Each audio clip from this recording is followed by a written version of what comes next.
Welcome to Language for Wednesday, December 2nd. We're going to start by reviewing some of the charts. First of all, rules for capitalization. Capitalize the first word of every sentence. And to add to that, we also learned that you capitalize the first word inside the direct quotation also. Capitalize names, titles of respect, initials, and the word I. Capitalize the days of the week, the months of the year, but not the seasons.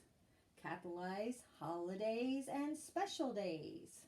Capitalize proper nouns. That would be a particular person, place, or thing. Capitalize names referring to God and the Bible. Capitalize the first word, the last word, and every important word in the titles of books, stories, poems, and songs. All right, very good. Now let's move on to our reasons for using a period. All right, use a period at the end of most sentences. And we know it is declarative and imperative. Declarative, a telling sentence, makes a statement, and imperative gives a command. Use a period after initials of names. Now in the capitalization rule, we said capitalize them, but you also need to put a period after the initial. Use a period after abbreviated titles of respect. We went over that a lot yesterday, like Mr. and Mrs. and Doctor and Reverend. We'll do a little bit of that today too. And use a period after most abbreviations. That would be like the street names that we abbreviated, and also it would be the days of the week and the months of the year. We need a period. All right, now we're going to do one apostrophe rule, and that is use an apostrophe with an S to show ownership. And we will be doing a little bit of that today because we're going to be doing some of that on our test. So that is part of what we're going to do on our paper before we do it on the test. All right, then the next chart we want to do is use a comma.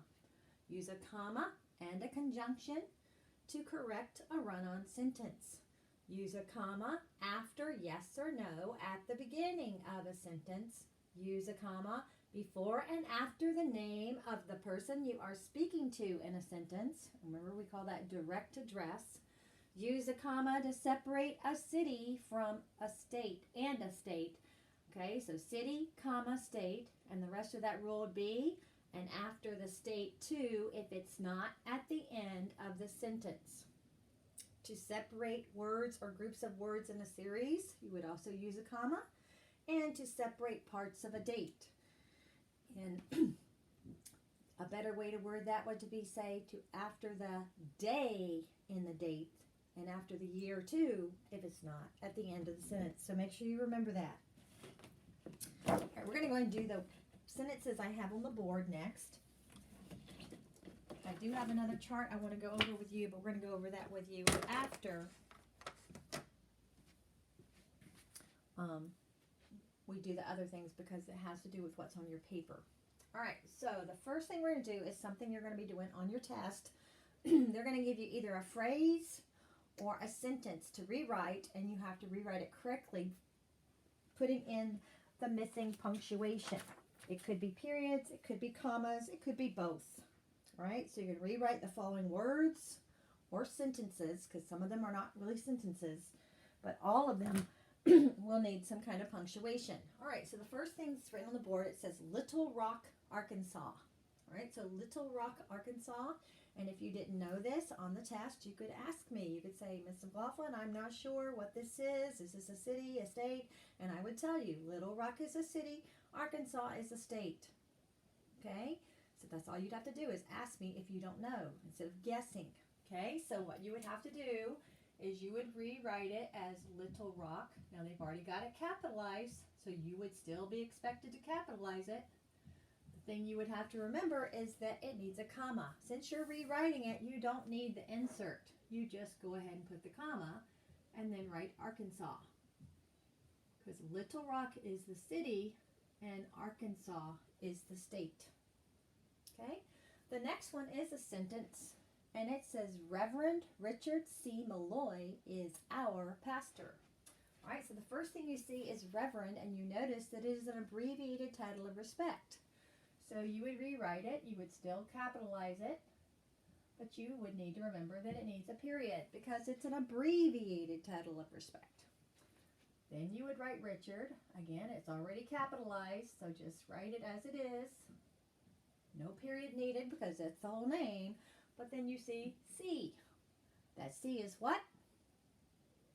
An initial. So you need to put the C, and then you need to put a period. And again, it should be capitalized. It already is. Keep it capitalized.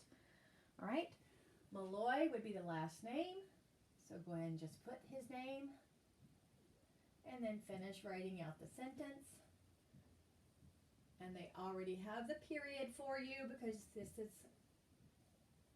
well, actually, yeah, they did. They already had the period, and I forgot to put it. But anyway, put the period, and whether they have it there or not, you put the period. Okay, so they would have the period at the end. If they do have it, you need to make sure you put it, whatever punctuation they have. All right. Now we're going to move on to a different thing that will be on your test, and that will be a section where you're going to have to insert commas. This time you're just fixing the errors, so you will be inserting. You won't be rewriting them in this section. So the first sentence says, Cooper, please give Linda, Crystal, and Jack a napkin. All right? So in this sentence, Cooper, please give Linda, Crystal, and Jack a napkin. There's commas missing. You need to understand why to put the commas. So think about the very first reason to put a comma. All right? Have you thought of it? All right, hopefully you're thinking of the fact that you're speaking to somebody named Cooper. That would be direct address. Cooper, Cooper, I want you to do something. You're talking to Cooper, direct address. So you need to insert a comma after Cooper because you are talking to Cooper, direct address. Then, hopefully you thought of something else. Do you see more reasons for commas? Did somebody say words in a series? I hope so. Because Linda, insert a comma. Crystal, insert another comma. Then you see that word and, so you stop putting commas. Linda, comma, Crystal, comma. Oh, there's a word and, stop putting commas. Okay. Next sentence says, no, we do not live in Westminster, Maryland. Again, there is more than one reason. So the first one's pretty obvious. Most of you know this rule really well, and that is yes or no at the beginning of a sentence. Very good. So you need to insert that comma after the word no. But do you see another rule? Westminster is a city. Maryland is a state. Very good. So insert your comma there. Do we need one after Maryland? No, we don't, because that is the end of the sentence. That is the end of the sentence. It has period. It does not need a comma. If it wasn't at the end of the sentence, then yes, you would need a comma after the state too. All right, the last one says, on Friday, December 25th, 2020, we will celebrate Christmas. Okay, so several commas needed here, but they're really basically one rule, because day and a date, and after the year too, when it's not at the end of the sentence. So what's the first day in this date? Hopefully you said Friday. Insert a comma after Friday. What's the next day? You better not have said December, because that's not a day, that's a month. But the 25th, insert a comma after the 25, because that's the day, the 25th day of December. One more comma needed. After the year too, because it's not at the end of the sentence. All right, very good. All right, next thing we're going to do is just a little bit of oral exercise. I'm going to give you a noun. Remember we learned that you can categorize noun as a person, place, or thing. There's different ways to categorize nouns. Remember we said you could do common or proper, singular or plural, even compound. Not all nouns are compound, but some are compound. But you can categorize all nouns as a person, place, or thing. So I'm going to say a noun, and you either say person, place, thing, or say no. because it's not a noun.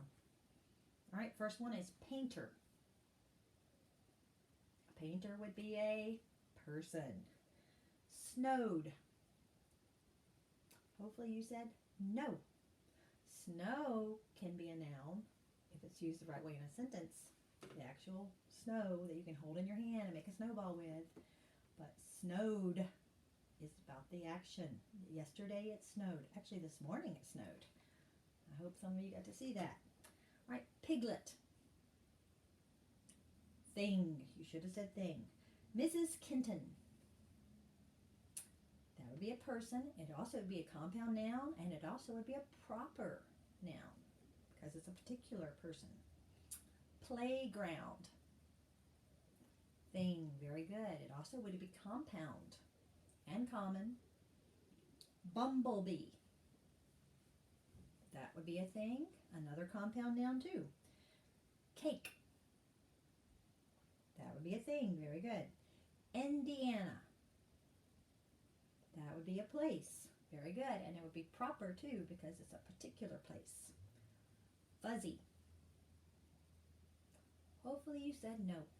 Fuzz is something you put your hand in your pocket and you can pull out fuzz sometimes. But fuzzy describes something. Like a sweater might be fuzzy or a blanket might be fuzzy. Ice. Thing. Very good. Carroll Christian School. Very good. That's a place. And soup. Soup is a thing. Very good. All right, let's move on to the next chart. I've told you already that this is going to be on the test, and you're also going to practice it on today's paper. So this is an envelope. All right, up at the top here, you have the person who is sending it. So this is who it's from. It is from this person, and this is the receiver, so this is who it's to. This is who it's from.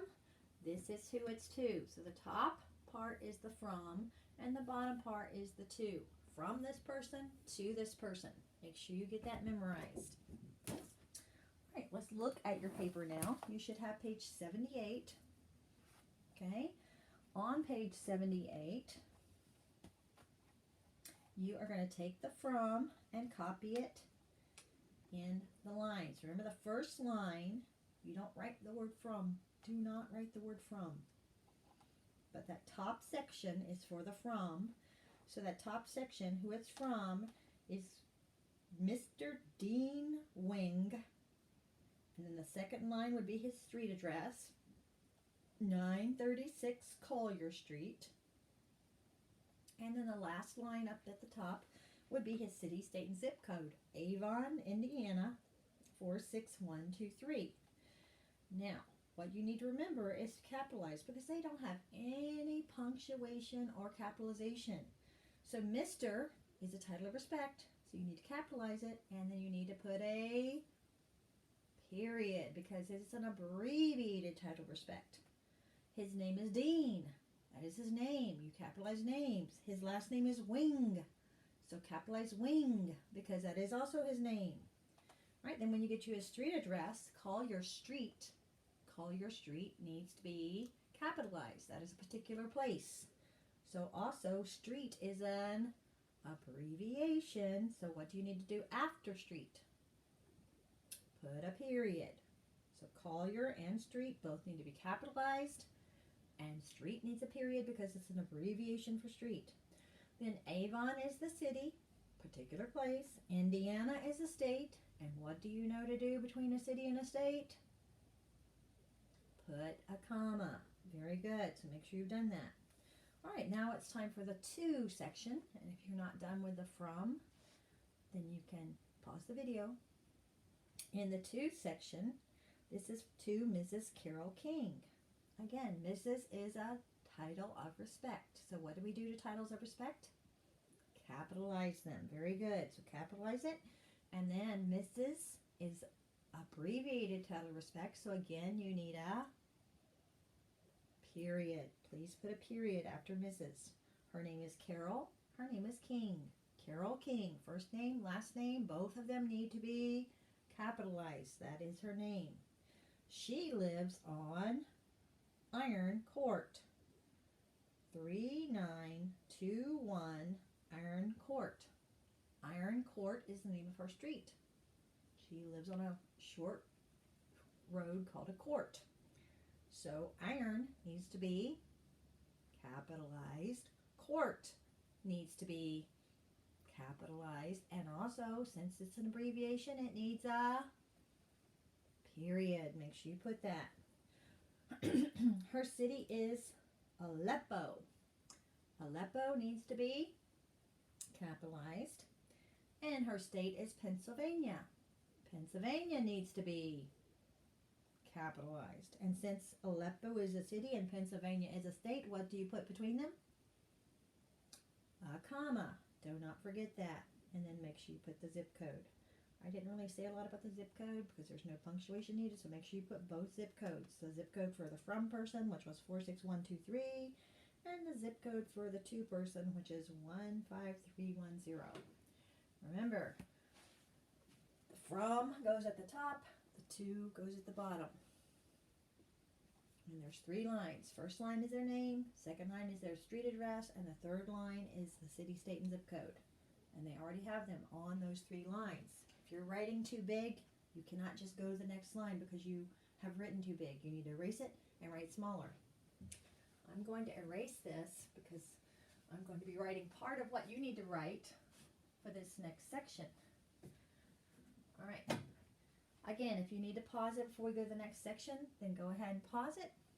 But I'm going to talk about this next section. It is what is going to be on your test. Also, you're going to be taking sentences, and you're not going to rewrite new sentences. There are some of you that did not listen carefully when I taught this before. So when we had this on a test before, you turned it into another sentence. That's not what they're asking you to do. So listen carefully, please, today. The first one says, Dr. Taylor has an office. So what we're going to do is we're just going to write a possessive phrase for that sentence. Not change it into a new sentence.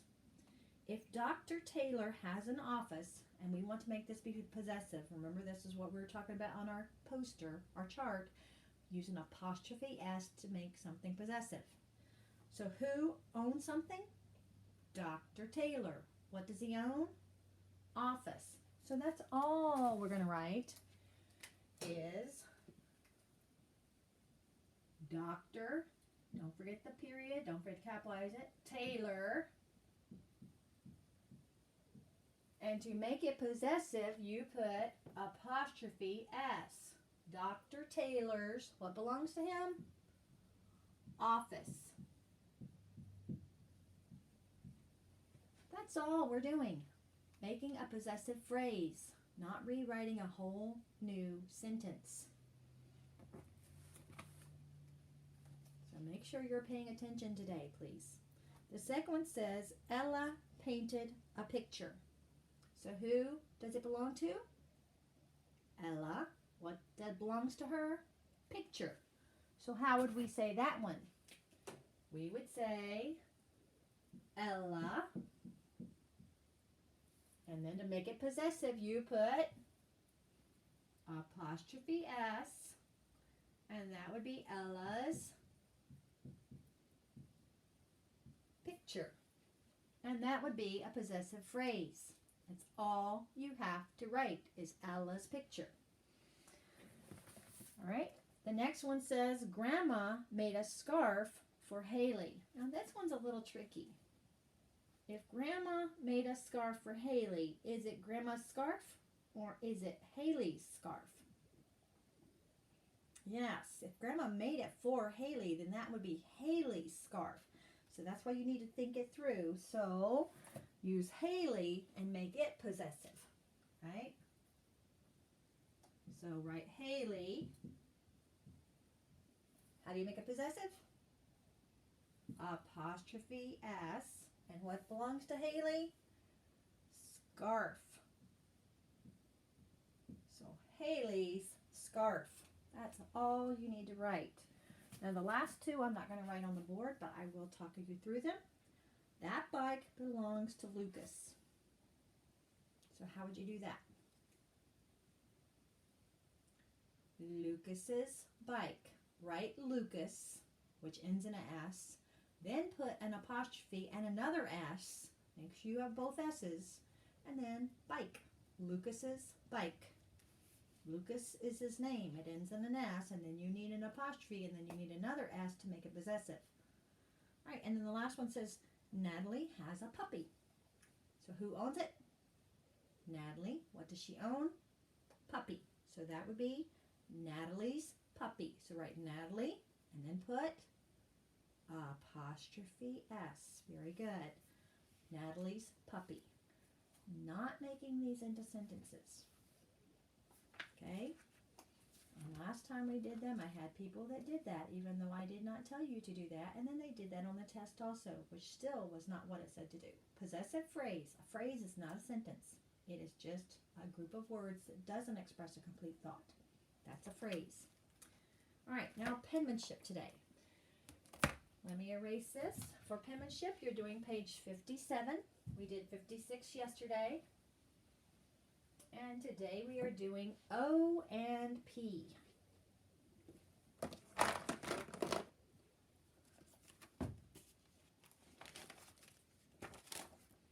All right. So, if there was a line up here, I'm going to put a line. Remember, you're not going to touch the ceiling.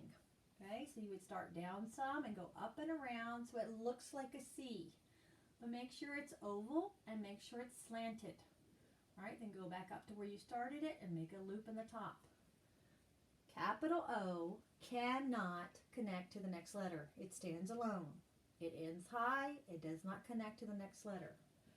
Little o, on the other hand, can because it's a smaller letter. So you would start halfway down and go up and around where it looks like a C, then go back up and meet and make a loop in the top. Again, it needs to be oval, not round like a ball, oval and slanted. All right, now P. For letter P, you start about the middle, go up, but don't go all the way to the line. Then come back down, slanted but straight. Follow it back up and make a bubble and stop. Again, capital P cannot connect to the next letter. It stands alone. And then we have lowercase p, which some of you find very tricky, so please pay attention. You start at the floor, and you're going to go up, and go up a little tall, but not as tall as capital P, and come back down and go below the line and make up a tail that goes this way, then come up and around and touch the backbone, and then swing out to connect. I'm going to do it bigger, again, because some of you have a hard time with this one. So go up, a little bit tall, but not as tall as the tall letter. Then come back down and make a tail, which goes around. And when you get here, you go make a loop and then swing out. Okay? That is how you make a lowercase p. Again, since I did not think to bring a book home with me to look at, you need to just do up to the very first period, whatever that sentence is, or whatever punctuation. For all I know, it's a question mark, but usually it is a declarative sentence. So when you find that first period, you can stop. And all of the verse for that second section. All right. See you for science next.